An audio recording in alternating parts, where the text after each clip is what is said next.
Howdy, folks! Happy Monday. We're here, and we have Kevin Allen joining us. We're live, Kev. Good Monday.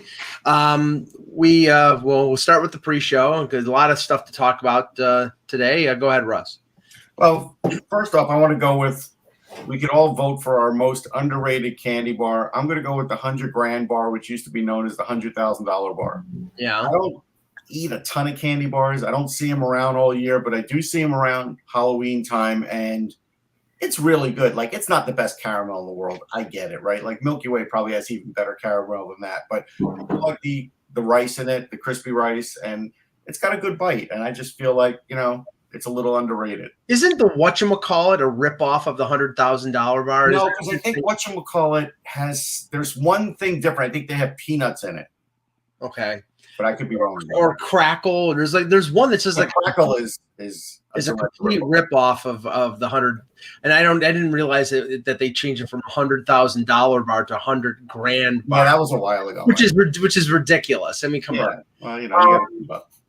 Okay, Kev, what is your favorite candy? Well, the 100 grand bar wasn't even on my radar. That's what I'm saying. That's why I think it's underrated. Yeah, it must be. Certainly. I'm a standard guy. Reese's peanut butter cup is a staple for me. And I saw was listening actually to a podcast, and it was about NFL football fantasy, and they were comparing players to candy bars. And the guy said that the pumpkin that they put out for Halloween, the pumpkin shaped Reese's peanut cup was the best. And I thought, that seems absurd. It does seem absurd. But I had one of those, and I'll be darned. Like it's just the right size of a peanut butter chocolate, and it's terrific. I mean, Reese's peanut butter cups. Yeah. Well, okay. The reason is because now Reese's has the big cup, which is basically like it's too much. It's too much. But during Valentine's Day, they have the heart-shaped Reese's cup, and obviously during Halloween, the pumpkin-shaped one. The peanut butter is softer, and they don't have as much chocolate, and the chocolate is softer, because on the big cup it's almost like that chocolate could cut the inside of your mouth. It's so sharp. Yeah. I also like the Hershey miniatures, particularly the Mr. Good bar. So Mr. Good bar is underrated. I give you that. Yeah, that's a good one. I'm gonna pander to and Russ will know where I'm going as soon as I say Canada. I'm gonna pander to my Canadian fan base that my favorite candy bar is the Coffee Crisp. It always has been. Good. Yeah, but you're not giving it out on Halloween, Mike. So we're talking about underrated Halloween bars. Screw that. I'm keeping them all to myself. I'm the Scrooge who turns the lights off. Whatever. You don't even know. One other thing. I have to ask Kevin Allen after yesterday. Will the Lions win a game this year? I think it's a legitimate question. Yeah, if you look at their schedule, you're going to say no. The interesting aspect of their 0-9 now? Is that where they are? I've lost track. Yeah, I think they are actually. Yeah, 0-9. Yeah. They got a chance to set a record here. First team to go 0-17, right. And their schedule is conducive to that. It's a difficult schedule. They've actually been competitive in most of their games. As hard as it is to believe, they've actually played better than people thought they would, but they haven't won a game. I thought yesterday was their worst effort. I actually wrote this on Facebook. I'm in Chicago I came here for my son's birthday celebration. He was having a game night, and I went to that on Saturday night, and we were going to go home, my wife and I, but it turned out my granddaughter was in a classroom. They're only 0-8, Kev. You're okay, 0-8. Yeah. So my granddaughter, who for the second time this semester already, someone in her class has tested positive for COVID, so she has to, of course, quarantine. And for her to quarantine means my son and his wife would have to take off work. And since I was here, and I can write from anywhere, and the Red Wings are on the road this week, I said, hey, I'll stay. So my wife went home, and I'm staying for a week. But yesterday I'm watching the Lions game, and my 9-year-old granddaughter, not the one who's quarantining, she walked briskly through the living room, and I said, "Hey, Nora, who's going to win between the Eagles and the Lions?" She said, "The Eagles, because the Lions are terrible." She never even paused. She just kept walking. And Smart. I said to my son, "You're raising them right," because she knew, even living in Chicago, that the Lions are terrible. So, yeah, I mean, it was just that one was hard to watch. There's really no, I always love to bring it up just because I think it hits people of how truly horrible the Lions are. I'm 65 years old. In my lifetime, one playoff win. 65 years. Think about that. I mean, that's you really got to work at being that inept. Yeah, that's really hard. That makes the Bills sound like the greatest winners in the world. And I just have to bring this up because it was well revealed on social media yesterday, and I have to say I'm embarrassed as a Bills fan that apparently O.J. Simpson, it wasn't an O.J. mask. It was the actual O.J. Simpson came and went to the Bills game against the Miami Dolphins yesterday. He was sitting in a box, so he must have been invited by somebody. And there were a number of Bills fans in the stadium and out and in the tailgate area that were taking pictures with O.J. like nothing was wrong, and he was just this, genial former Bill. And honestly, I don't mean to be to impugn the intelligence of certain fans, but this guy's a murderer, and you were just cozying up to him like he was just like a Hall of Fame football player. It sickened me. It really did. All right. He even did a video. That's all I'm going to say. Yeah, please. Yeah, I didn't know his search for the real killers took him to Orchard Park. Hello, Hockey World. Today is Monday, November the 1st, 2021. I'm Russ Cohen from Sportsology. Kevin Allen from HockeyBuzz. And I'm Michael Agello, and this is the HockeyBuzzcast here on HockeyBuzz.com. And just because you mentioned COVID, I have to start off with this, and won't go on long about this, but again, we have to sort of keep the update going in terms of, how COVID is affecting teams. We had the last week where Pittsburgh had, Crosby, Malkin, Letang, Carter all out for a game, and they won. So, it didn't affect them, at least in the short term. Kev, the San Jose Sharks had to call up 5 players from their American Hockey League team, and their American Hockey League team had to cancel their game because they didn't have enough players because of now we don't know, it was COVID protocol, not COVID outbreak. But again, and yesterday also the LA Kings had a couple players that couldn't play. I mean, is this something we should just get used to in terms of we're going to have players drop off? And right now we haven't had a game canceled, but I would be surprised if we had a game canceled because, we've seen what sort of happened in baseball. And so we knew this was coming. And the San Jose sounds like, probably was going to be the extreme of what we'll have. I mean, maybe I'm wrong. I mean, maybe half the roster will test positive and that would cause that. But I think we're just going to have to put up with it, that you're going to lose these people. It's going to be like minor injuries where they'll be gone, a game or two, depending on, what the deal is. And, I think it's just going to be an inconvenience they're going to have to deal with. And it's kind of the new world of COVID-era sports. Yeah, and San Jose won that first game, too, because I remember keeping an eye on it. The one thing I'll say about San Jose, they may not be a great team, but they do run the same system, and they are able to call up some of their players from the minors easier than some other teams, especially their defensemen. They're actually it's been pretty seamless over the years. So I'm not surprised that they could at least weather it. Well, I think San Jose has been surprising, really, how they've played. They've certainly played better than people expected them to. That's for sure. Well, the fortunate thing for San Jose, and I'm just looking this up, I'm just making sure. They were at home against Winnipeg, I believe, the game that they called up players for.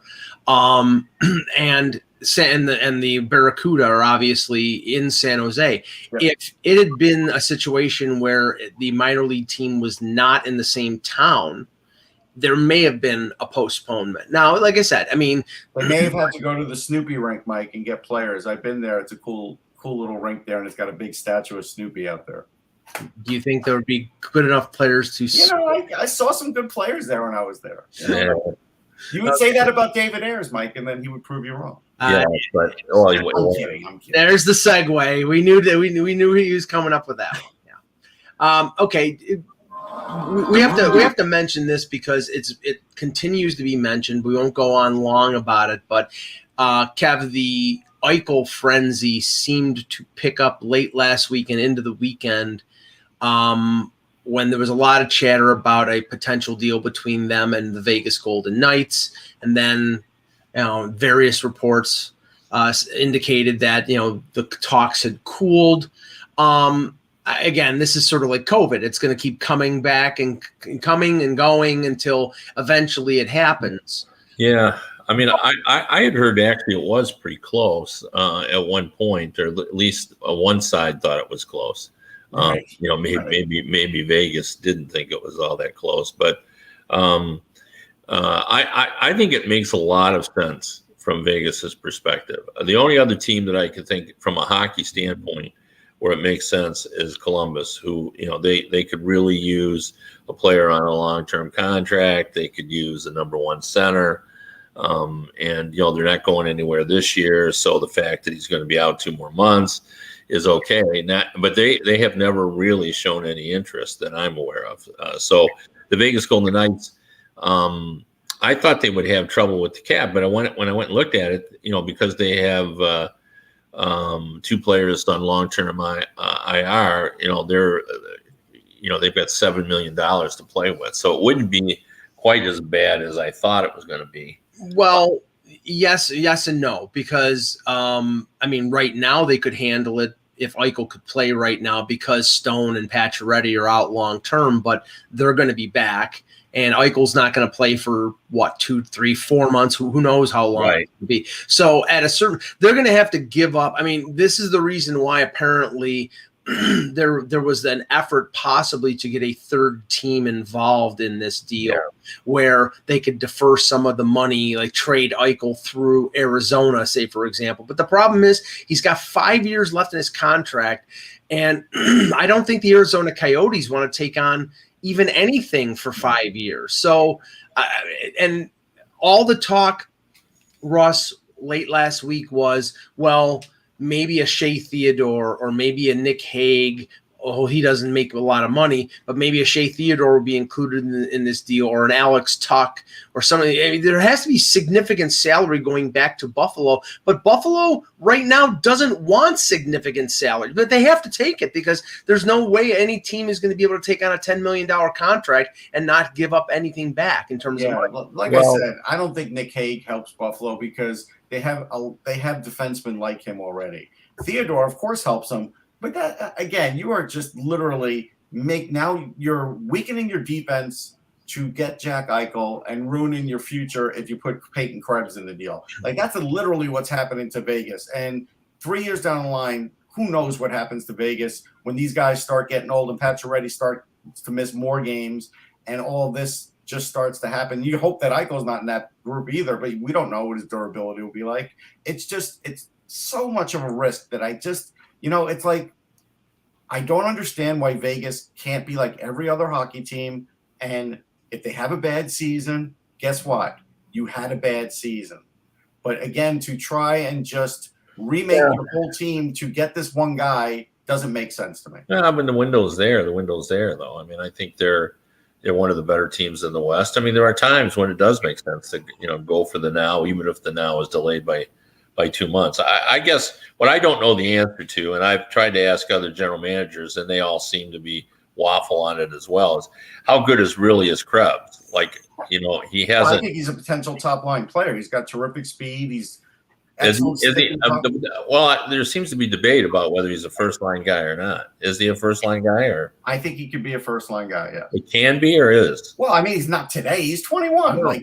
See, here's the issue. could Vegas be gun shy after seeing what Nick Suzuki is? And here's another first round pick, another forward with offensive ability. They don't want to give up Peyton Krebs because they're worried of getting egg on their face as they did with Suzuki, because Suzuki is a top line player now. Yeah, well, I mean, it's only played.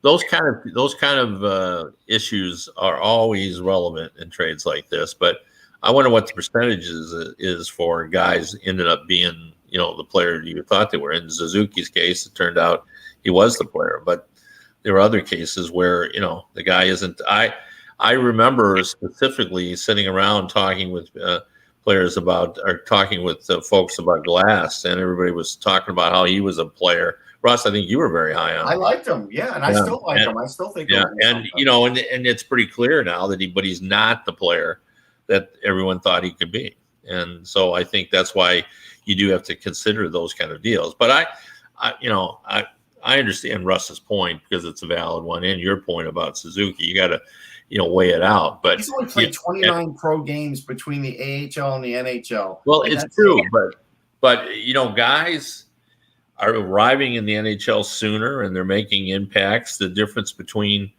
guys that are really, really good players and guys that are okay, is all right. So, but he had 5 points in 2 games in the AHL. He needs a full AHL season, whether you trade for him or not. That's part of what can make him a top line player. If you just stick him in Vegas today, he's going to turn out to be like Barrett Hayton or anybody else that was rushed. Yeah. Well, I mean, there's always a case.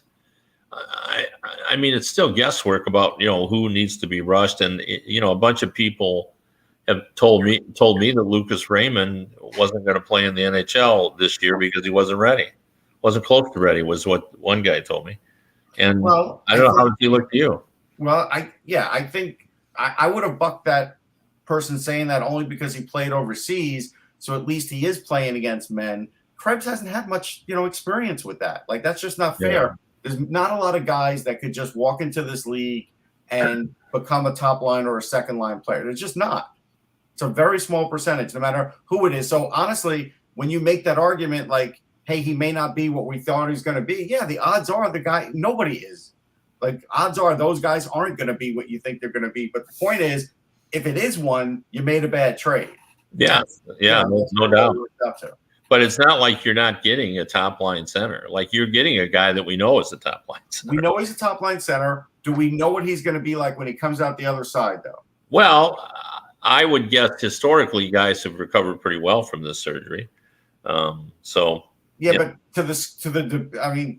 if it's a guy, was there ever a guy like Eichel where he got back to like being a 90-point player? That's what I wonder. I don't know the answer. Well, we see a guy this year in Tyler Bertuzzi had a very similar surgery, and he looks great. Okay. Dylan Larkin had a disc injury. He didn't have the surgery, rehabbed it. He looks fine as well, just in Detroit. But that's a sort of I don't want to call it a common injury, but you see it a lot. And all the points are valid. I think when it comes down to it, it's a judgment call. So, as we're talking, Gary Bettman is holding a media availability regarding the fallout of the Kyle Beach scandal and situation. The Kevin Cheveldayoff, who was basically given the all clear by the NHL, he will hold a media availability tomorrow. Kevin, later on this afternoon, apparently the NHLPA will have a meeting, and the ripple effects of this, are fascinating because we've already seen Stan Bowman, we've already seen Joel Quenneville resign. Now there's talk about basically it sounds like a vote of no confidence for Donald Fear and whether he survives this, or they name an immediate successor, or they name somebody down the line. And it's really, just give me your thoughts on this, because the ripple effects are really interesting. Yeah, and you see this with things that events that kind of touch everyone's hearts, and there's always a lot of momentum for them. What you hope is that 2 weeks from now, when it fades away, that we don't just kind of forget about this and let our guard down again. Because really, what you hope will happen here is that, and I know one of the first things that Gary Bettman talked about was he had mentioned trying to get Beach involved, and I can't remember whether it was on this show or another show I was on where we ended up having a discussion about it would make sense to get him involved in part of a group that you'd have a place to come to if something like that happened to you. I mean, that they didn't have anything like that when Beach was there, although you could argue that the PA had something, but they didn't jump on it when he did notify them. But that's what I hope happens here, that the momentum of this just doesn't die out, and that we have something good come out of it with regard to a way for players to be able to sound the alarm and not have to kind of go through. There's still some stuff. So here's something that Westhead's posting from the presser, and that is when people brought up the fact that, yes, maybe there should have been a draft pick, draft pick issue there where they lose them because of what happened, like Arizona. Different context, different facts is not a good enough answer for me. It's not, because it doesn't explain the thought process. It doesn't explain why we're not taking draft picks away. It doesn't explain any of that. And that, to me, that's not good enough. The other thing is, so is there a program now set up so that if a player has this problem now, there is a methodology that all teams can do? I'm not hearing it. I mean, they need to put these things in place. You can't just talk about it. Like, there has to be a mechanism in place so that if this happens again, this is exactly what happens. Every team knows what to do. Every team's going to do it the same way. But I'm not hearing that either. Well, the problem with that is, and this was one of the things that came out in the report, and was the fact that the Blackhawks had a protocol in place for dealing with this, very much spelled out, completely ignored it. Okay. Wow. They completely ignored it. They had it in place. One of the tenants, according to the guy, the lead investigator, and he actually brought this up in his press conference, it was spelled out that there had to be immediate action. He said it was right there. It's in the bylaws of the organization of how to deal with this, and they completely ignored it.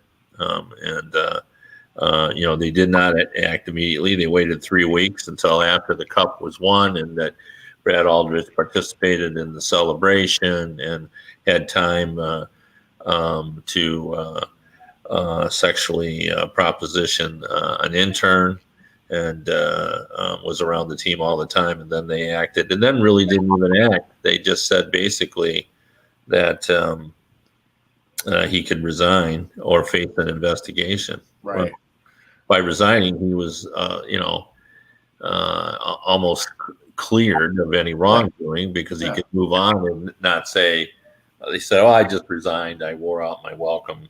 All right, I had grown weary of my job." And so here's another point that sort of answers part of it, Kev. So Frank Saravalli says, Bettman says the league will engage an outside firm to audit the practices put in place and ensure they are effective and appropriate. Well, okay. Does that mean that once a year they're going to go and they're going to talk to every player of every team and ask, in a setting where nobody else is around, is everything okay? Do you have anything to report? If they do that, that'll be great.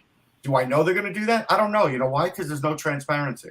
Well, plus I'm not even sure the player circuit would want them to do. They would say that's our job. Right. We'll go talk to them. But I would say, what I mean? This is just talk unless there's transparency and you show me something or you tell me something.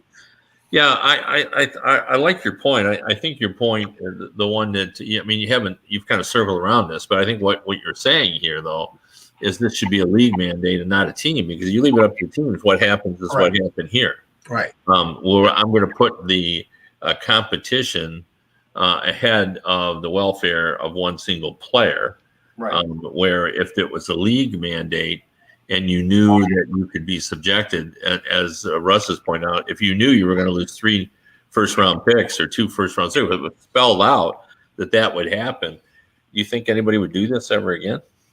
So, and that's why right now there's so much uncertainty about what's going to happen going forward with this, because I mean, according to Bettman's and Bill Daly's statement, they didn't learn about the specifics of this until one note says last December, but when they were informed about the civil litigation. The other one is they didn't find about the specific allegations of the suit until May of this year.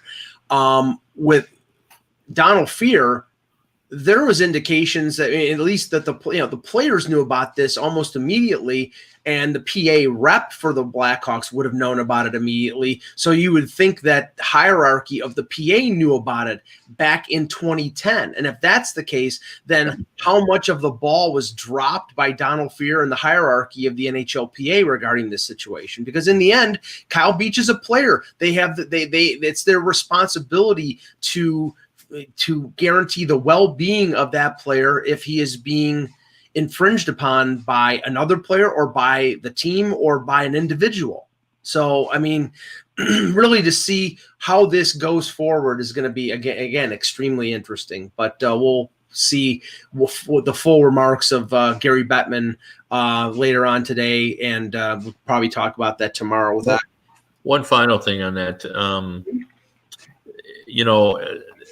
for them to sort of, and I've seen some discussion of this, basically embraced the technicality that Beach wasn't really a PA member at the time because he had never been on, and right. the fact that Donald Fear actually wasn't executive director of the Players Association. That didn't happen until December of that year, so it was 6 months after.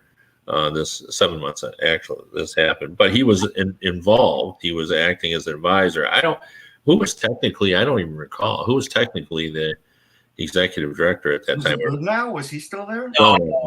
Now was gone in 2005. Yeah, I don't know. Yeah. But again, it's easy to pass the buck. Like, even Gary Bettman said Kevin Shevardale was such a minor player in this. What does it matter? He was still a player in this. Yeah, I brought up what John Tortorella had said because I really admire what he said. Couldn't somebody stand up, one person, and say this is wrong? And I mentioned this morning to someone, and they said that that's ridiculous. We've all had bosses who, we wouldn't even dare to, stand up. And I said, well, then just call the police. Anonymously and say, do something, But anyway, you want to move on? Let's go, Mike. Yeah, no, I was just going to say Paul Kelly was fired as the head of the PA in August of 2009. Yeah. And in between October of 2009 to the time that Fear took over in December of 2010, there was an interim leader, Mike Ouellette, but that was basically it. Oh, I remember Mike. But so it's nobody's fault then. The PA, there's no fault. Well, there was nobody who was actually an executive director. No, but they knew about it. Right. Yeah. Yeah. No, I mean I'm just pointing out. Yeah. No. I know. Saying but no. I mean it isn't true. I mean it is true that he actually was an executive director when this happened. So. Right. I have to mention this, Kev, because I've seen little bits and pieces of the Red Wings play this year, but I got a chance to watch a full game. Them when they played Toronto on Saturday, and I don't know whether it was Peter Mrazek playing okay, not great, or the Leafs basically struggling as they have been for most of the season, but every time Toronto scored a goal, Detroit came right back and narrowed the gap to a goal. They were feisty. They were really, really fast. Yeah. They didn't get great goaltending out of Thomas Greiss, much to the chagrin of Eck. But boy, you can see the pieces there. I mean, this is a team that 2 or 3 more players, they're really going to be a tough out. Yeah, Joe Veleno played okay. That's the only game of the Red Wings I have not seen this year live or on television, and I'm told that was one of their worst performances of the season. But what it did have was what's become a hallmark of that team, and that is they got no quit in them. they still keep coming at you. And the speed is important for them. The energy that they get off both Mo Seider and Lucas Raymond is considerable as well. So, I think they're improving. They're not a factor this year, and they may not be a factor next year, although I think it's possible they could be. But they've got it all going on in terms of the deal. And, I think Edvinsson, they're very excited about him now. You're starting to read a lot about him as well. So now if they get another difference maker back on the blue line, that's going to really help. They have cap space. If they feel like it's getting closer where they could challenge a little bit, they can get players. Yeah. And they really are excited about Kosa, the goalie, who has started out very well again in the Western Hockey League, and he's 6'6". He's kind of the Canadian version of Vasilevsky, is what people in Tampa have see it. I don't think you'd bring him in next year. I don't. I don't see it. Steve Yzerman mostly has. He's kind of got a little Ken Holland in him with regard to younger players. Like you have to earn your spot. He's not going to give you one. He's not going to set aside a spot. Saying all that, though, they did set aside one for Mo Seider, where they basically just knew he was ready. But Yzerman has said the reason I did that is, I had seen him in Sweden, and I had seen him. He had played in the American Hockey League already, and we were really confident he would play. Right. He made a really maybe you saw it, Mike. I've been told he made a pretty big blunder. Maybe it's the worst of the season in a Toronto goal on Saturday.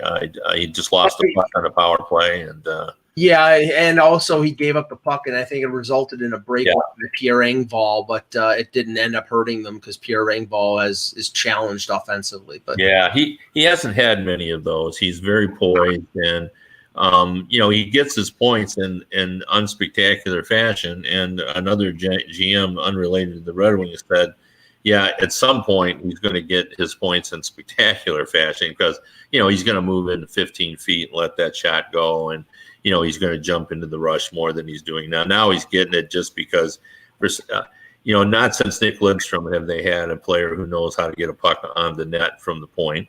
Seider is very good at that. Yep. And he's very, very, very, I don't have enough varies in me, calm on the point of the power play. Mm-hmm. Very calm. And, that's something they haven't had before. The Red Wings always look panicked, trying to keep the puck in the zone, but he doesn't. And I think that is really helpful. I mean, the other night he played 4 minutes more than any other Red Wing. He's got 8 NHL games to his credit, and he played 25 plus minutes. No one else played more than 21. This says it all. Yeah, one advantage for the Wings for Kosa, he turns 19 later this month. So next year he would be able to go to the American Hockey League because he would turn 20 before December 31st. So he could go right to Grand Rapids next year. They have already had his jersey printed up, I'm sure, for the Griffins for next year. Yeah. They're just very high on him, and they're ready to get him pro games, and he's really has a good form of cockiness to him. He just thinks he's good, and he is. So that'll be interesting to see how that kind of all develops. But they think they got their goalie, and if any of these other guys pan out, they were very high on Berggren, but Berggren had an injury that prevented him from going to training camp. He just got his first AHL goal, but if he gets going. I mean, Zadina definitely looks better because I've seen some footage. Yeah, I don't know. I'm starting to have my doubts, though, Russ, about whether he's ever going to really fully develop. Not that he's not going to be an NHL player, because he is. But you just mean a high-end one. Yeah, I just don't know that he's going to. No, I think that's fair. He scored on a nice one-timer against Toronto on the power play. Just to flip on the other side, the core group of the Leafs, as expected, finally has started to get going. Marner gets his first goal. Tavares had a goal and 2 assists. Morgan Riley had a good game. Jake Muzzin had a good game. So, it took them a while. I think there might have been a sort of hangover from the disappointing loss to Montreal, but now they've won 2 in a row. Not to say everything is straightened out, because they're still not living up to what people had expected of them, but at least they've now got a couple games in a row and have the next 4 at home, so they're going to need to reap some positive results. Just going through, I wanted to touch on this one before we look at some of the teams right now. Russ, the little bit of surprising news from the Montreal Canadiens sending Cole Caulfield down to Laval of the American Hockey League. I believe he only had 1 point in 10 games. I'm happy they did, because right now that team's a garbage fire, and at least they're not going to let him be up there and suffer. Look, when you're thrown in to what he was thrown into last year and did really well, it's easier to do that sometimes than to start a season flat-footed. I've talked about that before. So I don't think there's any shame in sending him down. I actually think that's the right decision, because I don't think they're very well coached. And I think at some point this year, or by the end of the year, Ducharme will be fired anyhow. So I think this is the best thing for him right now. Yeah, 1 assist in 10 games, -3. Kev, they have not done a great job in terms of development. If you look at Kotkaniemi, if you look at, Ryan Poehling has had injury problems, but even going back to Alex Galchenyuk, top picks who they forced fed into the league way too early, and it's been detrimental to their career. So maybe there's a little bit more maturity here by the Canadians to send the player down, to let him get his feet, under him a little bit, and to get some confidence, and then bring him back in a month or so.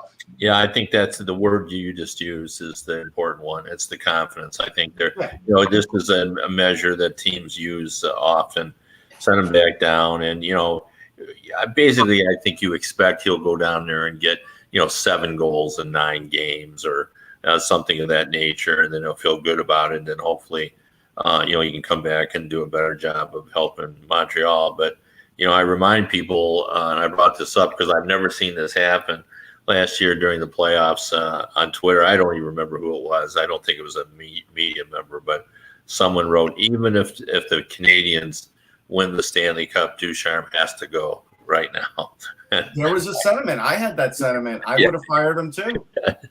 So, he isn't. That doesn't seem like he seems like he's on the hot seat. He was on the hot seat before he got the job. Exactly. So. Yeah. Talking about surprises, we all expected Carolina to make the playoffs and probably be in the top 2 or 3 in the Metro, but they've started off 8-0, and Freddie Anderson's got 7 of those 8 victories. And Kev, I know I can just anticipate your reaction to what I'm going to say, but I'll say it anyway.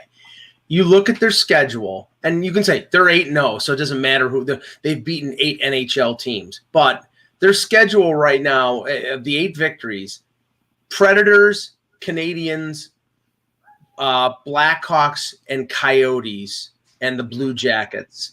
Blue Jackets have been pretty decent. So, but a lot of very easy games, and they only beat the Coyotes 2-1 yesterday. So it isn't exactly one that you're going to send the video to the Hockey Hall of Fame. Yeah, it's early. Like I think they've done a good job. They've won the games that have been in front of them, but I don't think anyone's ready to. I've said this before, and I learned since I left USA Today and I worked in the gambling industry a little bit. Is those gambling odds that I never paid any attention to for 30 years.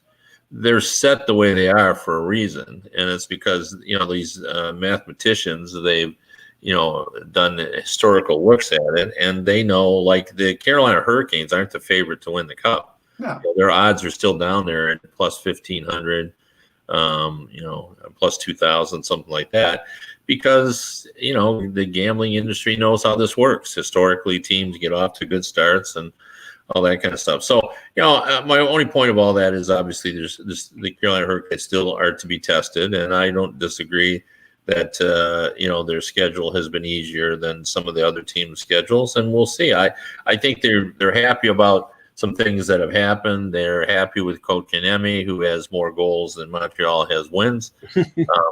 And I think they're happy with their selection of Freddie Anderson. I know Rod Brendamore was high on him. I think they're going to give him a lot of games.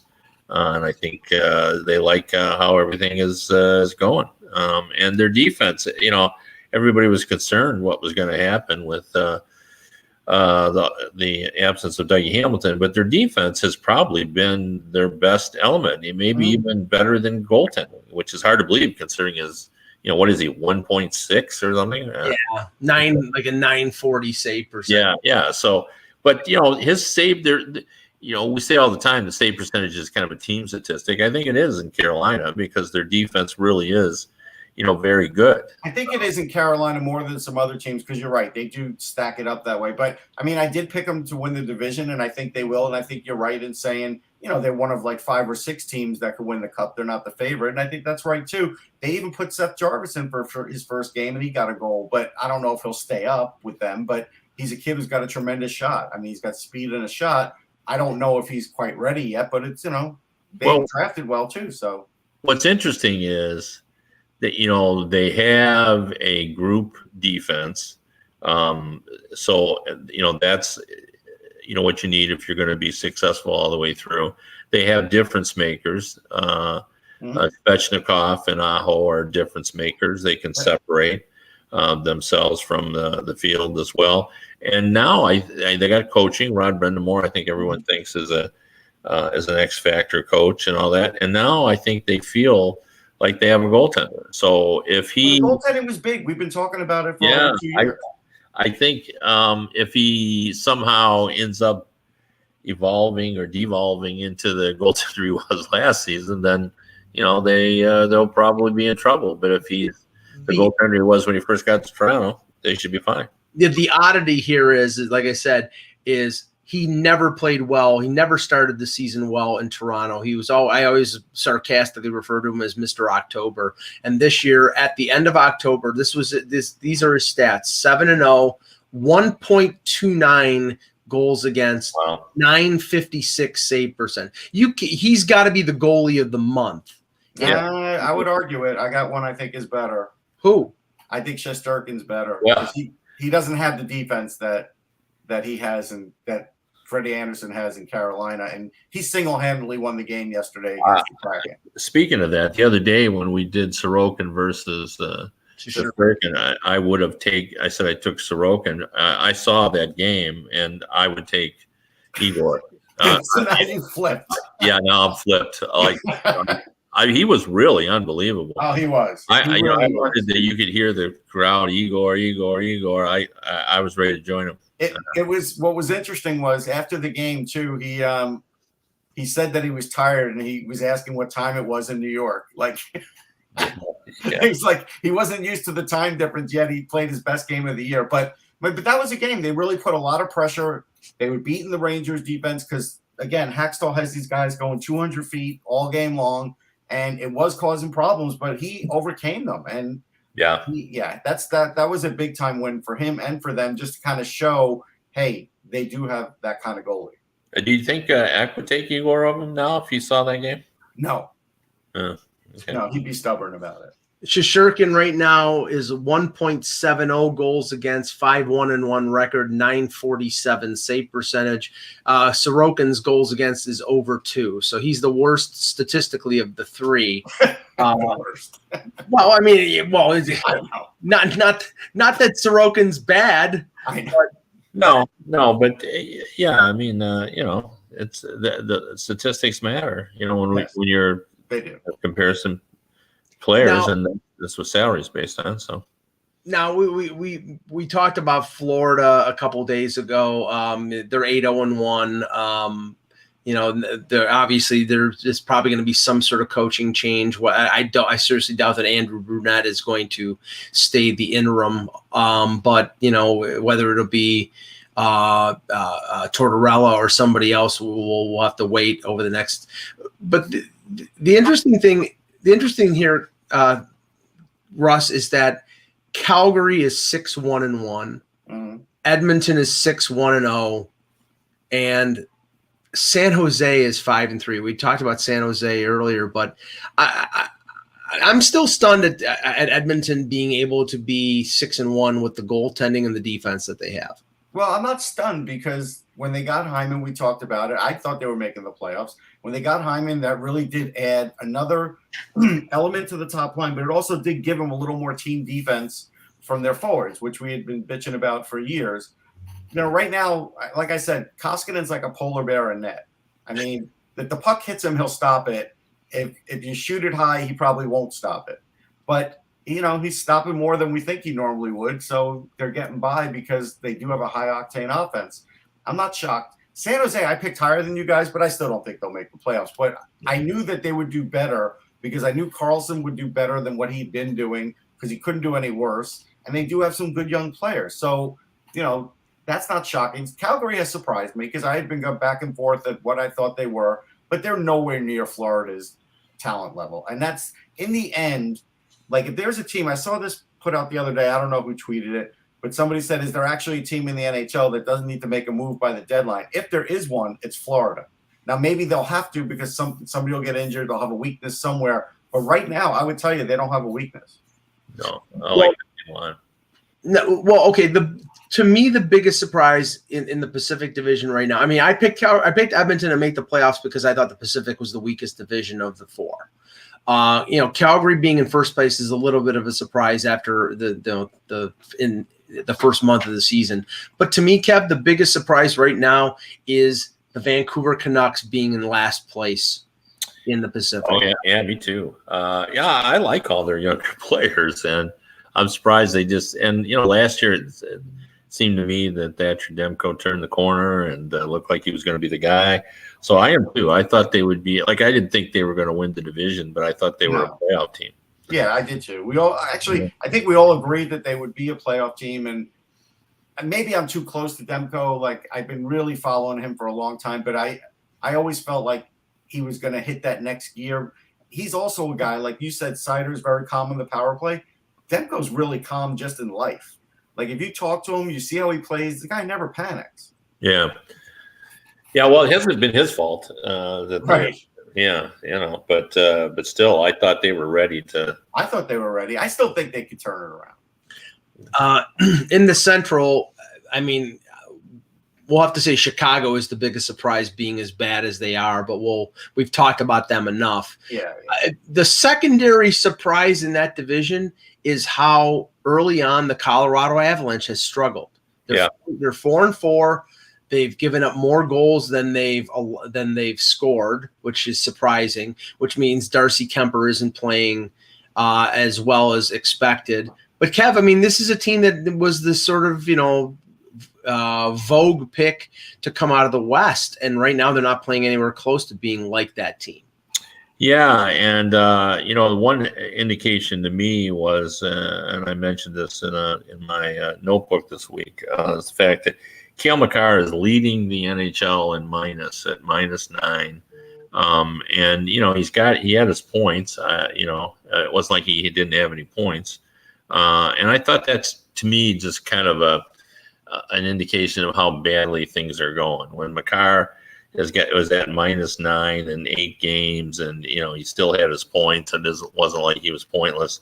And I read an article that a longtime writer Terry Fry wrote, where he basically said, if you look at him, you can tell something's wrong. We just don't know what it is. And Sorry knows that team, so yeah, he does. And that to me, that's always when you can't identify what's wrong and they're not playing well. That's when it's dangerous and it's scary. Right. That there's something to it, and I think they're going to have to just play themselves out of that or figure out what it is, and something clearly isn't right because they have the talent there to bring it all together. Their defense is strong enough. you can make a case that their goaltending obviously is different, but I saw just an most incredible save by Darcy Kemper on a highlight reel this week that seemed to suggest that he was doing his best. So it just hasn't clicked yet. I mean, I think we maybe overrated Kemper a little bit, but it still doesn't mean they're not there. I mean, I picked the Wild. I know people thought I was crazy. They're off to a decent start. Mm-hmm. The Blues, people were burying. I never buried them. I was higher than the panel, and the Blues have been really good, and Binnington's been really good. Like, Binnington is back to being his, if you want to call him weird self, on the edge, whatever that is, because Billy Smith used to be that way too, and nobody had a problem with it. Mm-hmm. So that's what Jordan Binnington might need to do to keep his edge. And I'm not saying it's great, but I'm just saying it's affected his play in a good way. So. Well, Winnipeg has bounced back a little bit. They're in second place right now, Russ. So, like, I know that you had them for fifth, and I had them for second. So, take that. As for the Metro, we just talked about Carolina. To me, the two surprise teams are, well, Washington to a lesser extent, because we know they have Ovechkin, but I didn't expect them to be 5-0-3 in the first 8 games. And Columbus, I expected a big surprise. Yeah, I expected them to be in last place, Kevin. Maybe that was just going along with the common theme that everybody thought that they were just going to be bad. Yeah.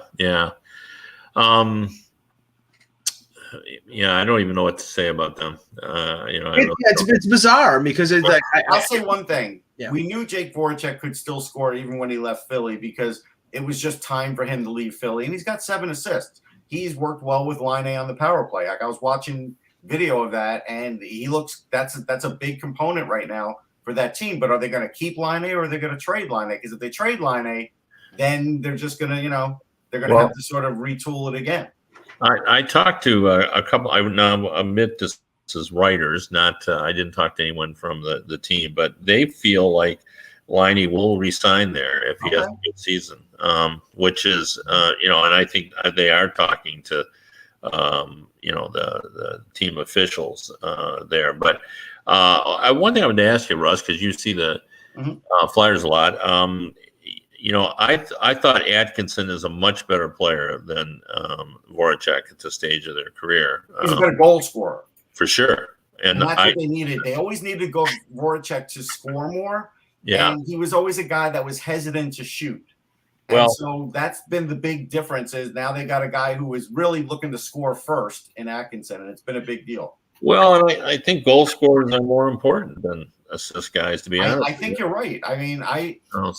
What I have found through the last, 4 or 5 drafts is it's better to find the goal scorer, even if you have to take the risk, than finding the setup guy. You're going to have setup guys. There's going to be some great ones. Yes, you might miss out on a great one going for a goal scorer, but if you get a 30, 35 goal scorer, like, you're not getting one of those every draft anymore. And if Voracek is primarily, deferring, because I think he's been playing with Line A, that's perfect, because they want Line A to be the sniper, and he wants. Yeah, and that's what he wants to do. Like, that's what's in his wheelhouse to do.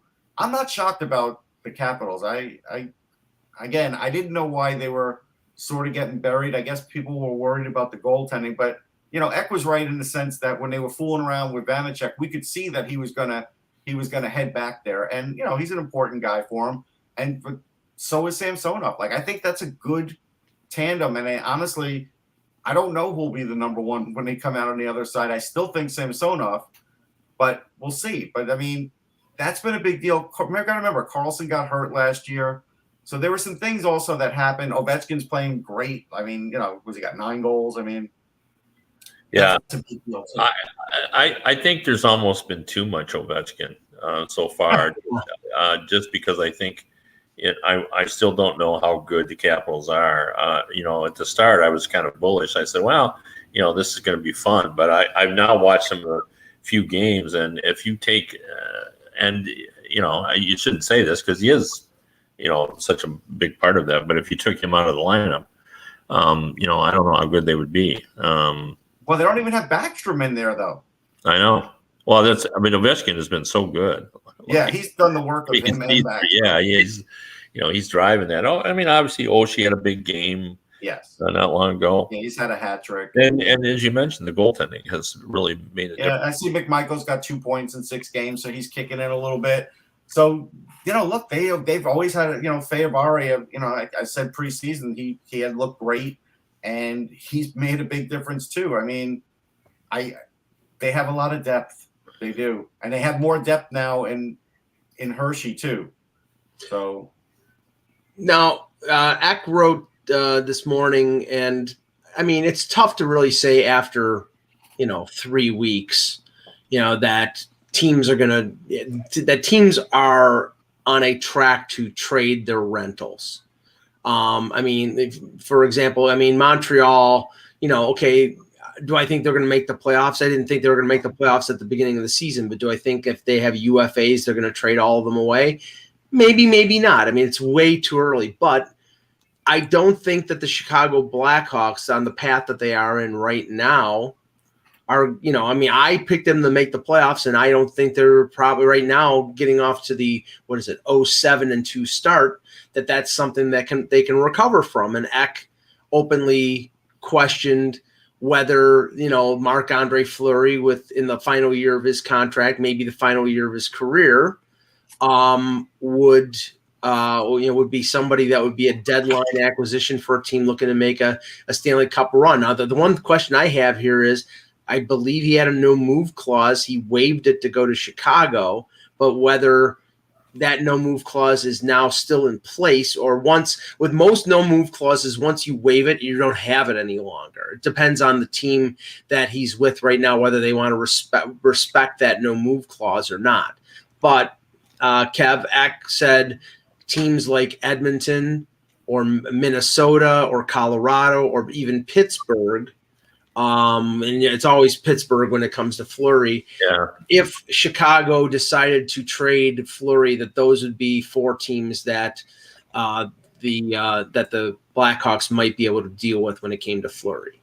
Well, I think it's fair to suggest that he could easily end up as one of the better rentals, but it won't be now because he's not going to want to. He's going to want to see more from the teams before he decides to go, elsewhere. Like he wouldn't want to be traded now. I don't think. No, I don't think anyway. I think he'd rather get closer to when you have a sort of a better idea, and there'll be more suitors. Like Jari's played pretty well for Pittsburgh, so we'll see what they do, but I think it's too early for rentals at this point. Plus, the other issue is teams want to get their salaries prorated and see whether they end up with more people on a long-term reserve to get more cap space. So yeah, a lot has to happen before anybody can make any decisions about it. And I think it's possible he could go back to Pittsburgh, but I can tell you, I don't think Hextall is going to give up major assets to make a trade for Marc-Andre Fleury. He's not. Yeah, and the situation in Chicago is really in flux right now because the general manager that made the deal to bring Fleury in is obviously Stan Bowman, who's now gone. And if a Jim Rutherford comes in or somebody else, a veteran general manager, he's not really going to be married to Marc-Andre Fleury in that year in Chicago. He's going to see him as an asset, and that might be a situation where he said, okay, well, we're not going to make the playoffs, and we've traded draft picks, and we need young prospects, so this might be something down the road that we address, but we'll see. Okay, guys, great show. We'll be back tomorrow with another edition of the Hockey Buzzcast. For Kevin Allen, for Russ Cohen, I'm Michael Agello. Thanks for watching, and remember, without the buzz, it's just hockey.